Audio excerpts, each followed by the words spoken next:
بسم اللہ الرحمن الرحیم۔ دیوالی کے موقع پر عام طور پر دو مسائل پیش آتے ہیں۔ ان میں سے خاص طور پر تاجر حضرات کو یہ مسائل زیادہ پیش آتے ہیں۔ ان میں سے ایک مسئلہ ہے دیوالی کے گفٹ کا۔ دیوالی کے موقع پر کاروباری لوگوں میں یا جان پہچان کے لوگوں میں ایک دوسرے کو ہدیہ اور گفٹ دینے کا رواج ہوتا ہے۔ اب سوال یہ ہوتا ہے کہ اگر غیر مسلم کسی مسلمان کو دیوالی پر ہدیہ دے تو اسے لینا چاہیے یا نہیں؟ اس کا جواب یہ ہے کہ ہدیہ نہ لینا بہتر ہے، لیکن اگر لے لیا اور اس کو استعمال کیا یا کھانے کی چیز ہے اور اس کو کھا لیا تو کوئی حرج کی بات نہیں ہے، لیکن شرط یہ ہے کہ چڑھاوے کی کوئی چیز نہ ہو، بتوں کے نام پر چڑھائی ہوئی یا پوجا پاٹ کی ہوئی کوئی چیز نہ ہو۔ اگر بتوں کے نام پر چڑھائی ہوئی چیز ہے تو اس کو لینا جائز نہیں ہے۔ یہ تو تحفہ لینے کی بات ہے۔ رہی بات تحفہ دینے کی، یعنی کہ دیوالی کے موقع پر غیر مسلم کو تحفہ دینا کیسا ہے؟ بعض اوقات کاروباری لوگوں سے ملازمین یا چھوٹے تاجر لوگ گفٹ مانگتے ہیں، تو اس کا مسئلہ یہ ہے کہ گفٹ دینا درست نہیں ہے۔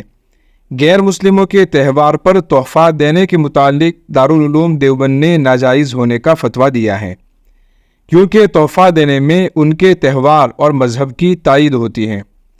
اگر کسی وجہ سے ہدیہ دینا ضروری ہے تو ایسا کر سکتے ہیں کہ دیوالی کے کچھ دن گزر جانے کے بعد ایسے ہی گفٹ دے دے، دیوالی سے اس کو جوڑے بغیر اور دیوالی کا نام لیے بغیر، بس کاروباری رواج سمجھ کر دے دے۔ دوسرا مسئلہ ہے مبارکباد دینے کا۔ کیا کسی غیر مسلم کو دیوالی کی مبارکباد دے سکتے ہیں یا ہیپی دیوالی کہہ سکتے ہیں؟ اس کا جواب یہ ہے کہ دیوالی ایک مذہبی تہوار ہے، اس میں خاص بتوں کی پوجا کی جاتی ہے اور مشرکانہ اعمال ادا کیے جاتے ہیں۔ اب دیوالی کی مبارکباد دینے کا مطلب ہوتا ہے کفریہ اور شرکیہ اعمال کی تائید کرنا اور ان سے رضامندی ظاہر کرنا۔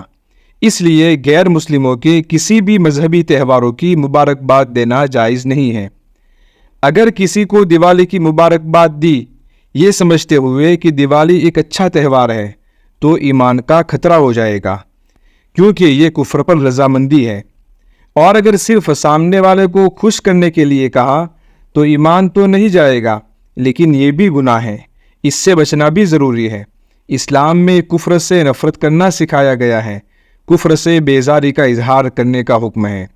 ہاں، اگر سامنے والے کی طرف سے نقصان پہنچنے کا خطرہ ہو تو کوئی مجمل لفظ کہہ سکتے ہیں، جیسے کہ کسی نے ہیپی دیوالی کہا تو آپ اس کے جواب میں کہہ دیں اوکے، کیونکہ کسی کی بات کو ٹالنے کے لیے بھی اوکے کہا جاتا ہے، یعنی آپ اوکے کہیں لیکن بات کو ٹالنے کے لیے۔ اب میں یہاں حوالے کے طور پر فتاویٰ پیش کر رہا ہوں، میں نے ان کا خلاصہ پیش کر دیا ہے، آپ ان فتاویٰ کو پڑھ سکتے ہیں۔